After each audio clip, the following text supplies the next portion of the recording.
dans lequel nous devons marcher, même si parfois il y a des orages, même si parfois il y a des temps brumeux. Il y a aussi des temps ensoleillés. Et je veux justement revenir sur l'histoire de ce fils prodigue, qui je crois est une histoire fantastique, parce que chacun de nous, on peut s'y retrouver, cette histoire des fils prodigues. Et donc je reprendrai Luc 15, à partir du verset 11, et je lirai l'histoire dans son ensemble pour qu'on comprenne bien ce que Dieu a à nous dire au travers de ce qu'il a permis qu'il soit écrit pour nous et pour ceux qui nous ont précédés, pour ceux qui vont nous précéder aussi. Donc il est question d'un homme qui avait 2 fils. Et pour ceux qui sont parents, on peut se retrouver dans cette histoire-là. Et donc il y a le plus jeune qui dit à son père, donne-moi ma part d'héritage. Celle qui doit me revenir. Il dit, ça doit lui revenir. Moi, j'ai déjà entendu ça de la part des enfants. Pas des miens, mais d'autres enfants. Mais c'est terrible, quoi. Avant le décès des parents, dire, donne-moi ma part. Celle que tu me dois. C'est fou. Et le père fit le partage de ce bien entre ses fils. Quelques jours plus tard, le cadet vendit tout ce qu'il avait reçu, s'en alla dans un pays lointain. Et là, il gaspilla sa fortune en menant une grande vie. Bien sûr, à un moment donné, il eut tout dépensé. Il y eut une grande famine qui survint dans ce pays. Et lui-même commença à manquer de nécessaire. Alors, il se fait embaucher par un des propriétaires de la contrée. Celui-ci l'envoya dans des champs garder des porcs. Ah, le jeune homme aurait bien voulu apaiser sa faim avec des caroubes que mangeaient les bêtes, mais personne ne lui en donnait. Alors il se mit à réfléchir, mais à réfléchir sur lui-même, sur cette situation qu'il était en train de vivre. Et il se dit en lui-même, mais tous les ouvriers de mon père peuvent manger autant qu'ils veulent, alors que moi, je suis ici à mourir de faim. Mais je vais me mettre en route. Et je vais aller le trouver et je lui dirai, mon père, ben, j'ai péché contre Dieu, contre toi. Je ne mérite plus d'être considéré comme ton fils.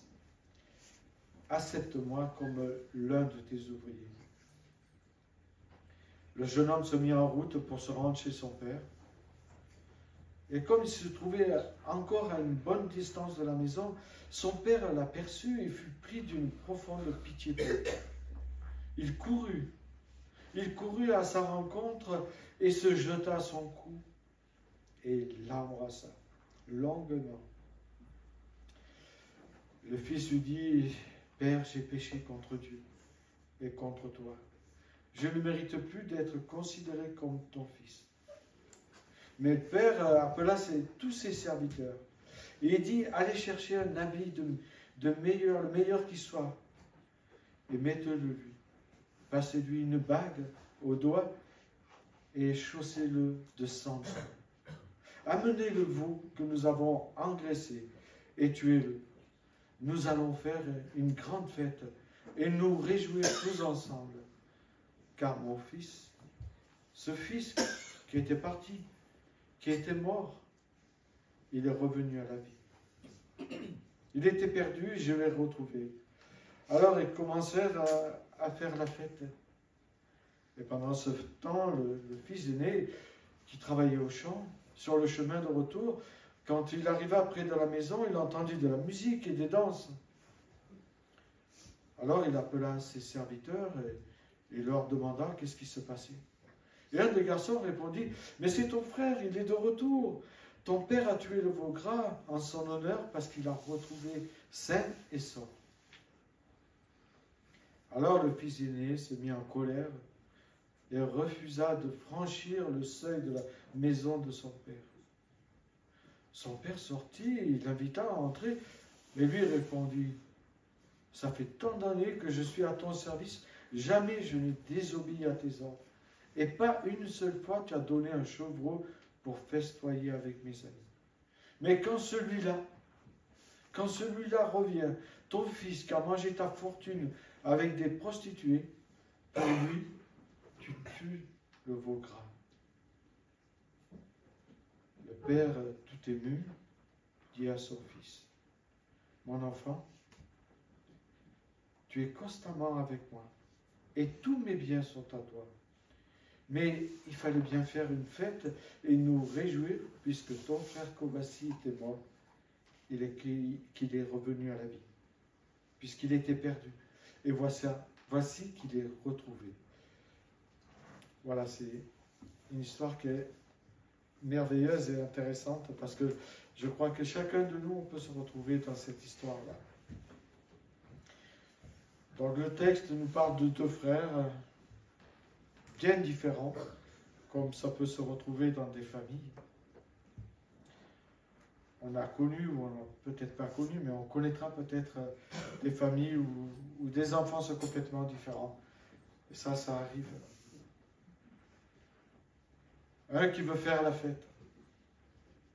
Et c'est vrai que quand on est jeune, on pense à la fête. On se dit, ouais, dehors, il y a des choses extraordinaires. On peut rencontrer des gens extraordinaires, des amis extraordinaires. Mais parfois, ça tourne au vinaigre. Parfois, la vie nous montre qu'elle n'est pas si simple, pas si facile à vivre. Mais je reviens sur ces deux frères et surtout celui qui demande à son père la part de l'héritage. Et vous savez que pour un oriental, quand on demandait la part de l'héritage quand on était vivant, c'est comme si on avait tué le père. Et même encore aujourd'hui, je pense. Et même pour nous, si nos enfants arrivaient, bonjour, donne-moi ce que tu me dois. Tu vois, la maison, il faut la vendre, hein, parce que moi, j'ai ma part dessus. Hein. Donc, j'ai envie de faire la fête, donne-moi ce que tu me dois. Alors, je ne sais pas comment on réagirait, en tout cas, moi, je ne suis pas sûr de bien réagir. Mais ce père est extraordinaire. Ce père, il lui dit, tu veux ta part, et bien je te la donne. Prends-la. Il ne lui dit pas, va la passer à la banque, fais-la fructifier cette part. Non, prends-la. Fais ce que tu veux, quelque part. Ben, le fils, il part et il fait la fête. Ah, il a beaucoup d'amis, vous savez, quand on fait la fête, quand on a de l'argent, quand on est connu, les amis affluent. Mais à un moment donné, il n'y a plus d'argent. Et voilà qu'il se retrouve dans la disette. Et donc il est obligé de travailler parmi les pauvres. Pour un juif, c'est pas un honneur. Je vous le rassure, c'est sûr. Et on peut s'imaginer son frère, le plus âgé, qui dit « Ouais, mais moi je reste là, je reste auprès du Père. Parce que je l'aime, mon Père, moi. Et je vais lui obéir, je vais faire tout ce qu'il demande. » Et c'est vrai qu'il a certainement fait tout ce que son père lui demandait. Il a été proche de lui. Mais ça nous rappelle que deux sortes de personnages, qu'ils soient proches du Père ou loin du Père, ils peuvent ne pas avoir saisi l'amour du Père, la grâce du Père. Cet amour de Dieu est insondable. Les auteurs des Épîtres aux Hébreux, ou l'auteur des Épîtres aux Hébreux nous dit que cet amour est tellement haut, tellement profond, tellement long et large, qu'on ne peut pas le définir, l'amour de Dieu. Et la croix, quand on saisit le sens de la croix, on peut être que brisé par la croix. Longtemps, je n'ai pas pu lire le passage de la croix. Tellement je comprenais cet amour que Dieu avait pour moi, alors que j'étais si loin. à faire la fête, à partager, à croire qu'on pouvait trouver la paix, l'amour dans toutes sortes de choses que le monde peut nous proposer. Ces lumières qui nous attirent si souvent quand on est jeune et qu'on croit qu'elles vont nous mener à quelque chose de merveilleux. Mais quand on prend un chemin et qu'on voit qu'il mène à une impasse, alors on va essayer un autre chemin qui mène encore à une impasse. Et puis ça continue, on n'est jamais en paix. L'amour de Dieu, il est retracé au travers de ce passage du Père au verset 20, qui nous est dit que le Père a eu pitié de son Fils. Il aurait pu se mettre en colère, il aurait pu lui faire plein de reproches. Mais au verset 20, il nous est dit qu'il a eu pitié de son Fils. Et non seulement il a pitié quand il le voit de loin, certainement qu'il arrive avec des habits un peu abîmés, le Père court vers lui. Et pour un oriental, un père ne doit jamais courir vers son fils. En fait, il renverse le mode de culture pour nous montrer jusqu'où va l'amour du Père pour chacun de nous. Et le Fils a très bien compris ce qui se passe. Parce que ce Père, peut-être qu'il sortait tous les soirs ou tous les matins et qu'il regardait à l'horizon, si ce Fils revenait à la vie, c'est-à-dire revenait chez lui. Alors le Père court, et non seulement il court vers lui, mais il le prend dans ses bras. Sans aucun reproche. Quelle leçon pour nous de voir que Dieu, quand on vient vers lui, il n'est pas là pour nous reprocher ce qu'on a fait derrière. Non, il est là pour nous accueillir tels que nous sommes. Quoi qu'on ait fait, Dieu est prêt à effacer la dette. Parce que la dette, il a payé à la croix. Et à la croix, il a dit que tout était accompli. Donc, on n'a rien à faire sinon qu'à se jeter dans ses bras. Mais c'est jamais simple de se jeter dans les bras du Père. Parce que si on se jette dans ses bras, on sait ce qui nous attend après.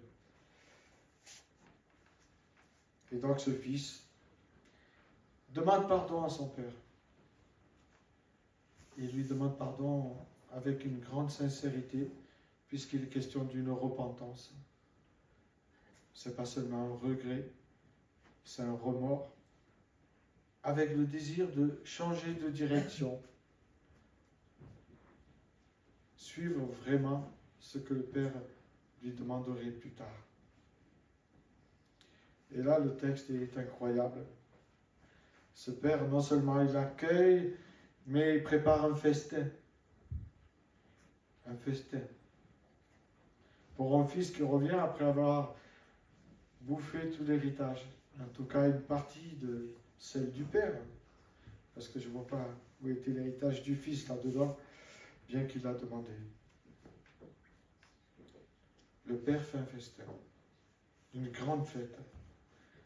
Et pour moi, je crois pour chacun de nous, c'est une leçon d'amour que Dieu nous donne dans ce texte. Souvent, nous le lisons, nous l'avons certainement lu à maintes reprises.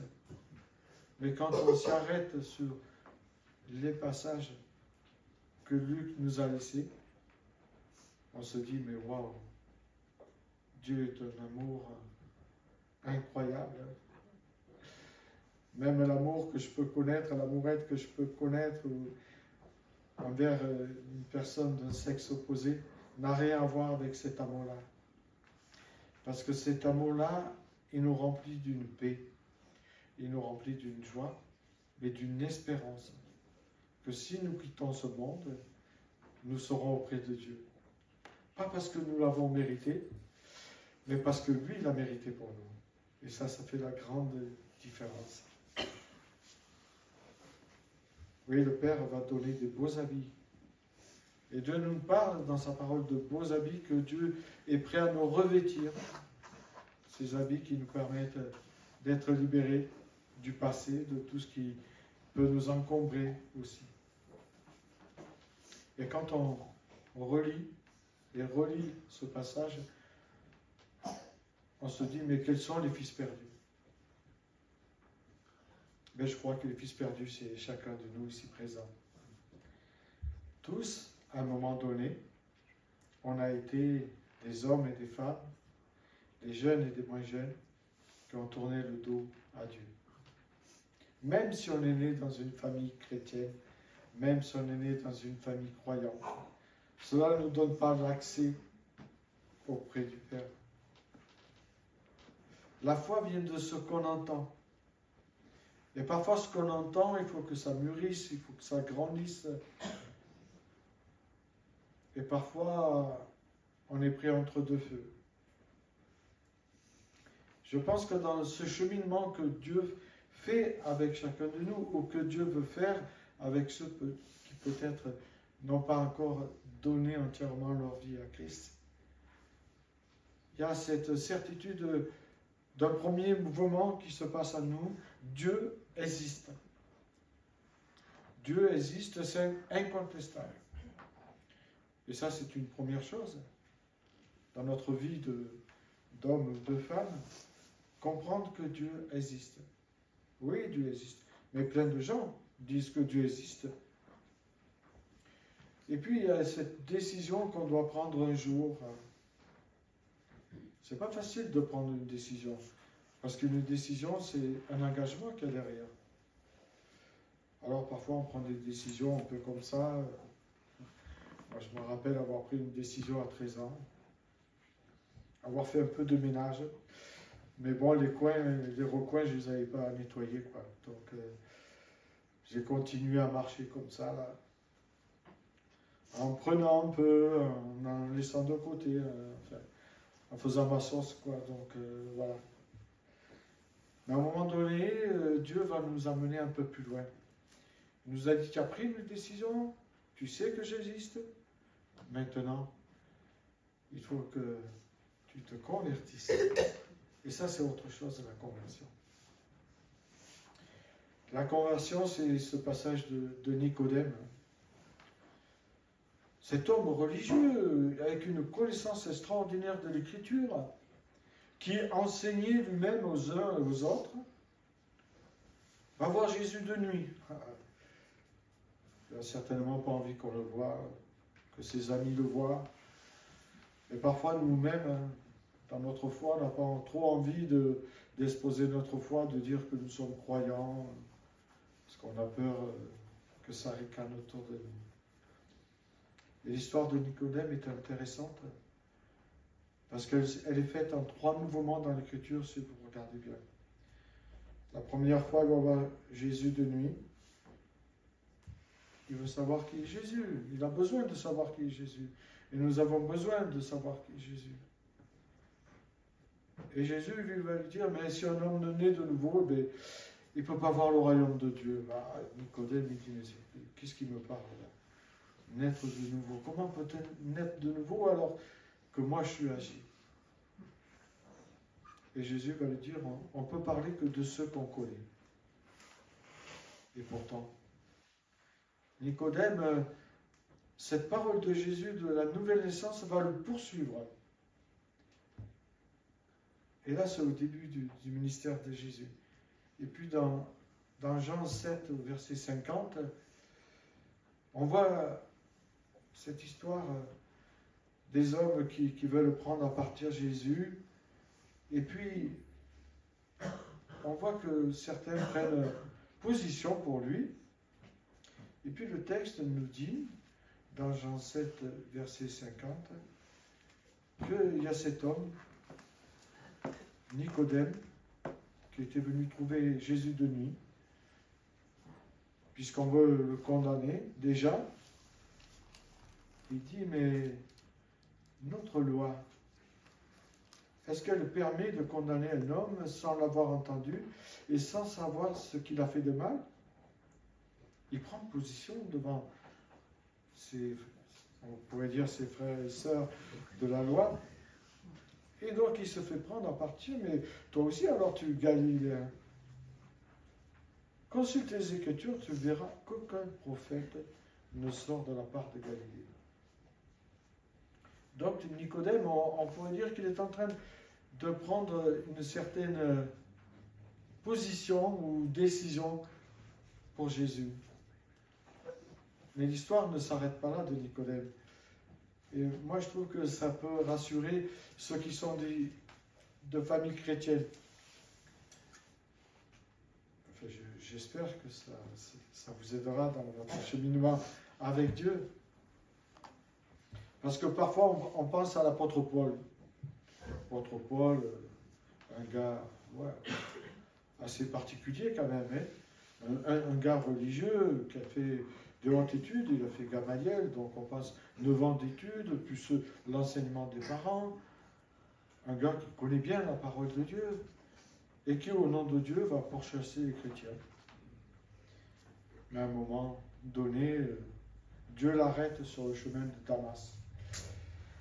Et il lui dit, mais Paul, Saul plutôt, et après il va y changer son nom, Saul, pourquoi me persécutes-tu? Et là, voilà, des écailles tombent de ses yeux et tout souffre pour lui, quoi. Il comprend qu'il est en train de persécuter non seulement les chrétiens, mais en fait persécuter Dieu. Et donc on voit que c'est instantanément que Paul, lui, va se convertir. Et on se dit, waouh! Ou quand on écoute des témoignages des hommes qui ont la vie transformée d'un coup, on se dit, waouh! Mais moi, je n'ai pas vécu ça, quoi. Moi, je suis né dans une famille chrétienne. Bon, j'ai essayé d'obéir à mes parents, un peu comme le fils cadet, là. J'ai fait tout de mon mieux et je ne sens pas l'étincelle du changement, de la conversion, comme on entend parler, de cette nouvelle naissance. Je ne l'ai pas senti arriver. Et c'est pour cela que je pense que l'histoire de Nicodème est intéressante quand on est issu de famille chrétienne. Moi, je ne suis pas issu de famille chrétienne, mais je tiens à rassurer ceux et celles qui sont issus de famille chrétienne. On n'a pas besoin de recevoir d'un coup quelque chose de profond, un retournement de situation sur notre vie pour devenir chrétien et marcher à la suite de Christ. Et c'est pour cela que je vais lire ce passage de Nicodème dans Jean 19, au verset 39. Donc le Christ a été crucifié. Voilà, on l'a mis sur une croix pour chacun de nous, pour le pardon de péché. Mais il nous est dit, après ces événements, Joseph, un homme qui habitait la ville d'Arimathée, alla demander à Pilate la permission d'enlever le corps de Jésus. Il était aussi disciple du Seigneur, mais il s'en cachait par peur des autorités religieuses. Pilate y consentit. Joseph alla donc prendre le corps de Jésus. Nicodème vint également. C'est lui qui auparavant était allé trouver Jésus de nuit. Il apporta 30 kg d'un mélange de myrrhe et d'aloès. Tous deux prirent donc le corps de Jésus et l'enveloppèrent de linge funéraire en y mettant des aromates selon les usages funéraires des Juifs. Et puis ils vont l'amener dans ce jardin et dans ce tombeau. Et donc on voit que là, cette fois, Nicodème, alors que les disciples du Christ, eux, ont tous eu peur, déjà à la croix, ils partent tous en courant, il n'y a que les femmes. Là, lui, cet homme, Nicodème, qui était sous le regard de tous les hommes religieux qui l'entouraient, va oser aller avec Joseph d'Arimathée demander le corps à Pilate. En sachant que Pilate pouvait avoir des sources d'humeur très graves, et il pouvait vous condamner pour un oui, pour un non. Mais ils vont avoir ce courage-là. Et donc moi je crois que là, Nicodème, vraiment, il y a quelque chose d'extraordinaire qui s'est passé dans sa vie. Il a compris l'amour de Dieu. Cet amour de Dieu où dans de nombreux passages de l'Écriture, On le voit apparaître sous différentes formes, que ce soit dans l'Ancien Testament ou dans le Nouveau Testament. Dans Ésaïe 43, quand Dieu dit « Je t'appelle par ton nom, tu es à moi, tu es à moi, je t'appelle par ton nom ». Ça signifie beaucoup dans l'Écriture. Et hier, Nadia a lu Ésaïe 49, 16, où il est dit que Dieu a gravé nos noms dans sa main. Et gravé les noms. C'est incroyable. Aujourd'hui, plein de jeunes se font des tatouages. Bon, c'est leur désir. Mais Dieu lui dit qu'il grave nos noms dans sa main. Nous montrer son amour. Hein. Et il nous dit que déjà, dans le livre de Job que Pierrick a lu, déjà dans le sein de notre mère, il nous avait tissé, il nous attendait. Et ça pour nous, c'est précieux de savoir qu'on est attendu. Parce que parfois on croit qu'on n'est pas attendu, parfois on croit qu'on n'a pas été voulu, peut-être par nos parents, mais par Dieu on a été voulu. Et Jérémie poursuivra en disant, j'ai pas des projets de malheur pour toi, mais j'ai des projets de bonheur. Et ça c'est extraordinaire de savoir que Dieu a des projets de bonheur pour nous, parce qu'il nous aime d'un amour infini. Et puis il y a d'autres passages comme ça. Dans le psaume 27, parfois on peut avoir connu un rejet des parents pour diverses raisons, parce que la situation était complexe dans le couple. Et Dieu nous dit au travers du psaume 27, si ton père ou ta mère, il peut y avoir les deux, si ton père ou ta mère t'abandonne, mais moi je te recueillerai. Et Dieu s'identifie dans l'Écriture, et c'est ça qui est merveilleux, à un père, bien sûr, on le sait, mais il y a des passages où il s'identifie à la mère. Et donc ça signifie que pour nous, si on a perdu sa mère, si on a perdu son père, et bien Dieu peut être celui ou celle qui vient nous consoler, nous prendre dans ses bras et nous porter, nous amener sur ce chemin de la vie qui est fait parfois d'embûches, certes, mais qui est fait aussi de rayons de soleil. Parce que quand on connaît Dieu, alors on est heureux. Heureux comme jamais on peut l'avoir été dans sa vie. On peut avoir fait le tour du monde comme ce fils prodigue là, qui a tout essayé. Mais là, quand on connaît Dieu, on sait que quelqu'un nous aime tel que nous sommes. Avec nos qualités, bien sûr, mais aussi avec nos défauts. Et ça vaut tout l'or du monde. Et puis Dieu nous dit aussi dans plusieurs passages d'Ésaïe aussi, je ne t'oublierai jamais. Tu comptes trop pour moi. Je ne t'oublierai jamais. Nous, vous savez, même les meilleurs amis d'enfance qu'on peut avoir, parfois on peut les oublier. Et puis un jour on apprend leur décès, on dit oh mince, j'aurais dû aller le voir. Ou j'aurais dû aller la voir. Et Dieu, lui, nous dit non. Il ne nous oublie pas. Il y a été question de larmes tout à l'heure. Et il y a ce très beau passage aussi des psaumes qui nous dit que chacune de nos larmes, Dieu les recueille dans son autre. Chacune de nos larmes, Dieu les recueille dans son autre. C'est vrai que parfois on a besoin de pleurer dans un coin où on est tout seul. Et bien Dieu, il nous dit qu'il est là, il est présent. Et il recueille nos larmes. Nos larmes parce qu'on a vécu un échec amoureux, ça peut arriver. Nos larmes parce que, voilà, nos parents nous ont rejetés. Nos larmes parce qu'on a vécu un deuil. Nos larmes parce qu'on a été séparés de celui ou celle qu'on aimait le plus. Mais Dieu est là. Il recueille nos larmes et il est prêt à nous consoler. Parce qu'il est un Père aimant.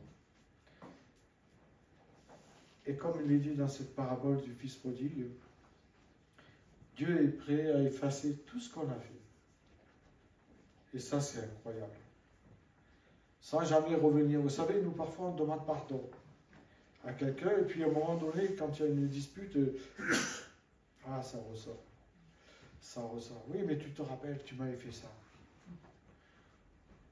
C'est malgré nous. Hein. On pardonne, mais bon, c'est l'ardoise magique. Vous savez, on pardonne, mais ça revient. Quoi. Mais Dieu, non. Lui, il pardonne et il dit que tes péchés, bon, je les mets au fond dans la mer. Ben, je sais ce que tu as fait, mais je les mets au fond dans la mer. Donc, on n'en parle plus, on n'y revient plus dessus. On prend une page blanche et maintenant, je vais écrire ton histoire. Parce que j'ai des projets pour toi. Des projets pour toi, que tu sois jeune ou âgé. J'ai toujours des projets pour toi parce que je t'aime d'un amour infini et que tu es précieux à mes yeux. Tu as une valeur inestimable. Même si le monde nous a envahis avec des choses qui sont cruelles parfois, parce qu'on nous a dit qu'on n'arrivera à rien, ou qu'on ressemble à notre père, à notre mère, ou je ne sais qui, Dieu lui nous dit le contraire, qu'il a de beaux projets pour chacun de nous. Et nous devons croire ce que Dieu dit. Nous devons croire quand Dieu nous dit que si nos péchés sont comme le cramoisi, deviendront blancs comme neige, parce que tout simplement il nous aime d'un amour éternel. Et je crois que ce matin, nous avons besoin de comprendre cet amour. Que l'autre fils, parce que j'ai dit les deux fils prodigues, il y en avait deux, il n'y en avait pas qu'un, je regrette. Parce que l'autre, bien qu'il soit été avec son père, qu'il soit été quelqu'un de religieux, il n'avait pas compris l'amour du père. Et on peut venir au culte, on peut écouter ses parents, on peut faire des tas de bonnes actions sans avoir reçu cet amour du Père, sans avoir reçu cet amour qui vient de la grâce. La grâce, c'est quelque chose de simple et de compliqué à la fois, parce qu'il s'agit de venir tout nu auprès du Père, c'est-à-dire tel qu'on est, pour qu'il puisse lui-même nous façonner comme ce saint potier qu'il est, afin d'aspirer à cette ressemblance à laquelle il nous appelle tous. Et donc je n'ai pas d'heure. Et c'est 11h30. Et donc là, je pense qu'on va arrêter, on va prier, on va penser à ce fils qui était resté auprès du Père et qui lui-même ne comprend pas. Moi, il y a des gens qui parfois me disent, quand on accompagne des gens mourants, et qui n'étaient pas croyants, en tout cas qui ne manifestaient pas le fait qu'ils étaient croyants, et qu'ensuite ils donnent leur vie à Jésus quelques jours avant de mourir. Certains m'ont dit, mais Pascal, ça c'est pas juste. Hein. Et ils ont vécu, ils ont fait n'importe quoi, et puis voilà, au dernier moment, paf, j'appelle le Seigneur. J'ai dit, ouais, sauf que le jour où le Seigneur nous appelle, on ne sait pas quel c'est.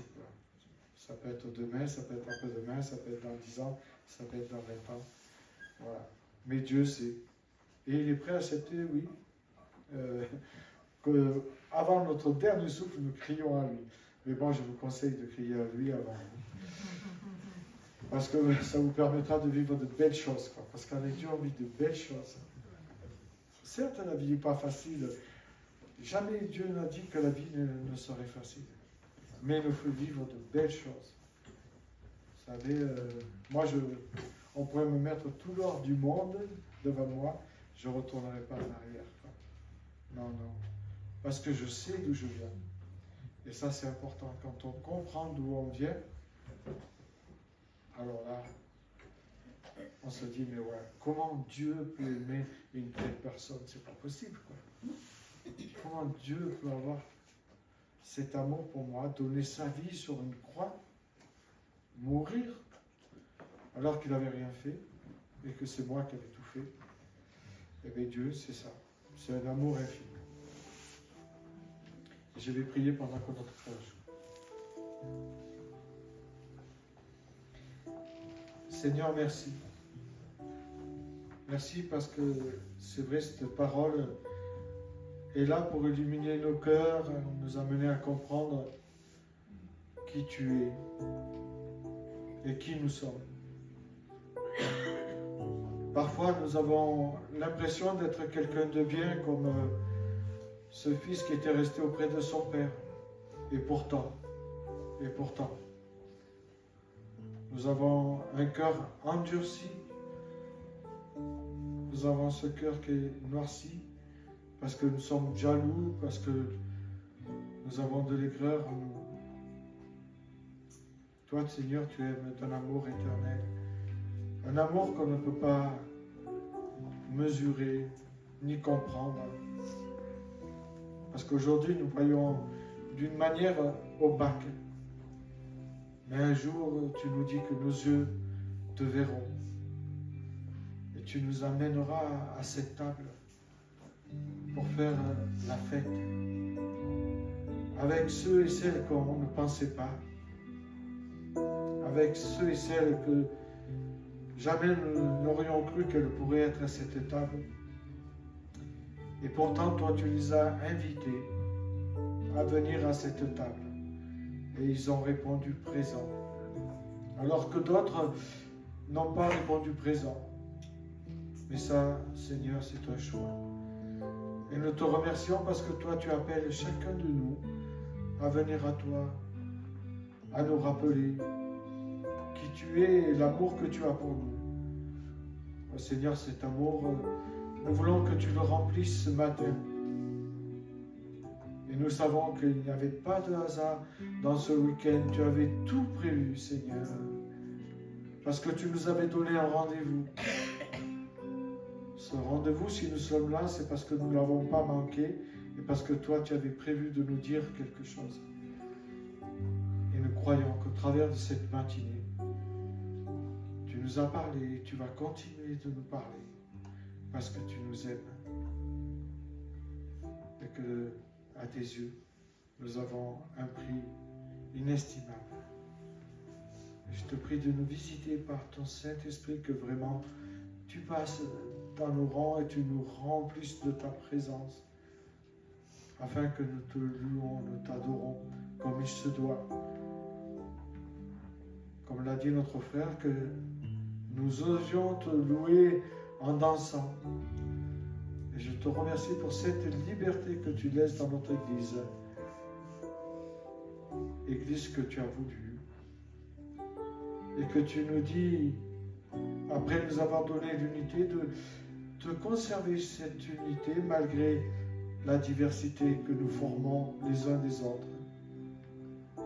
Merci Seigneur pour ce beau bouquet de fleurs que tu permets d'avoir dans ton Église.